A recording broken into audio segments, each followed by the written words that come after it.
Does deck size matter? And before you even write it in the comments, I know what it sounds like. And yes, deck size does matter, but it's also a preference. Again, don't write those comments, I already know what that sounds like. Skateboards can range in any size from about 7 inches to 9 inches. What we have right here is a 7.75 inch board. So how do you know which size is best for you? Well, the main thing to consider is your height. If you're around the 5-foot mark, I'd recommend getting a 7.5 or 7.75 inch board. However, if you're average height or perhaps even a little bit taller, I'd recommend starting around an 8-inch board. Again, it really depends on your preference and what you like. You may not find the best size for you on your first skateboard. I rode a 7.5 board for years, and when I switched, I was like, what was I doing with my life? It does take some time to find that deck size preference. But as always, have fun, good luck, and keep shredding the gnar. Have you ever wondered why skateboard size matters? Skateboards range in a variety of sizes from like 7.5 to 9-inch boards, but why would you want a bigger or smaller board? Well, let me show you. If you are a shorter person like me, the bigger your board is, the more power you're gonna have to exert to do tricks. And not only are you gonna have to use a little bit more power, but because the board is bigger, it's gonna take longer to spin in the air when you're doing tricks. And if you're using a smaller skateboard, it will spin faster in the air, but you do have less area to land on when the board comes back around to the grip tape side. Skateboard size is totally a preference, and honestly, you're just gonna have to trial and error it up and figure out what works best for you. And as always, have fun, good luck, and keep shredding the gnar. Creepy ass hoe tryna fuck. I ain't worried about a hoe or a slut. Niggas really want smoke, so it's up. It's quiet, so when you niggas really pulling up, you lying, so why you niggas?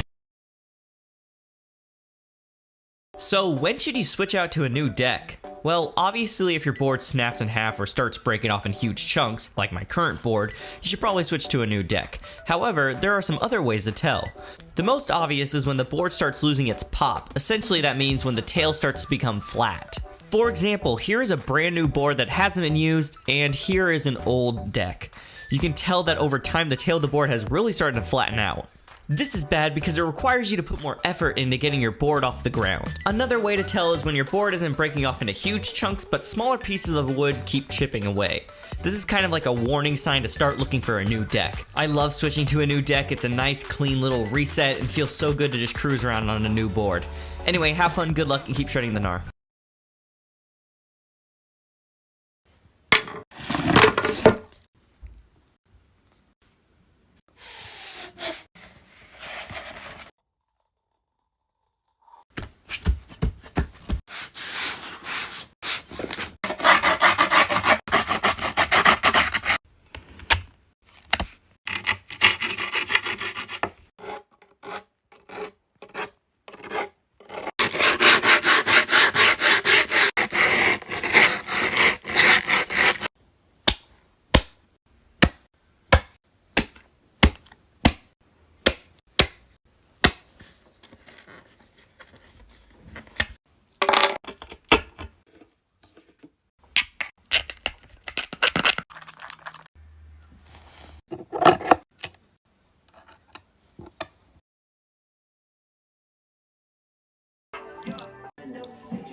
The tail is always the lower end. Looser the trucks, the tighter the turn. Buy Red's bearings, do not question it. The bigger the wheel, the easier it is to ride over crack. Your grip tape should practically be scratching your thumb off. If you maul grab, I will kill.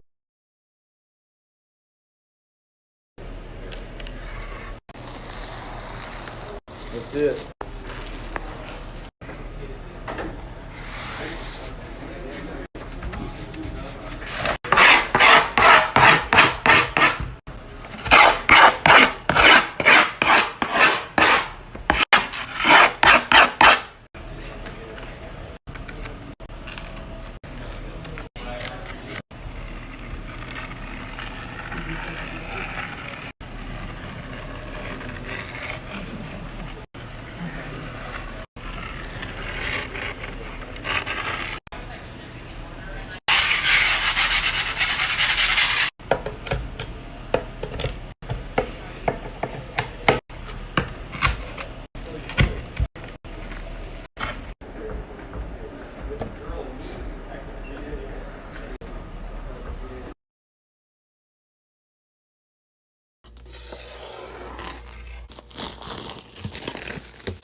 That's the attempt.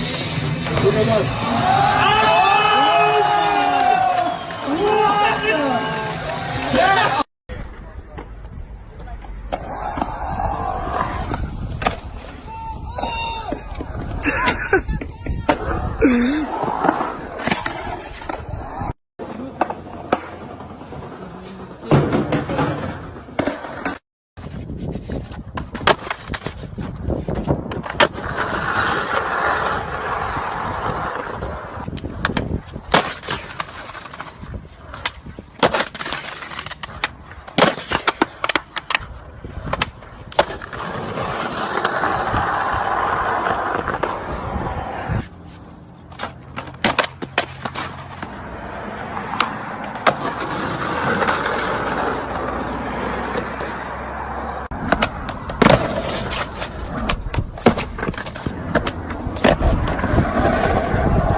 Skateboarding and recording over here, man, no joy, all right?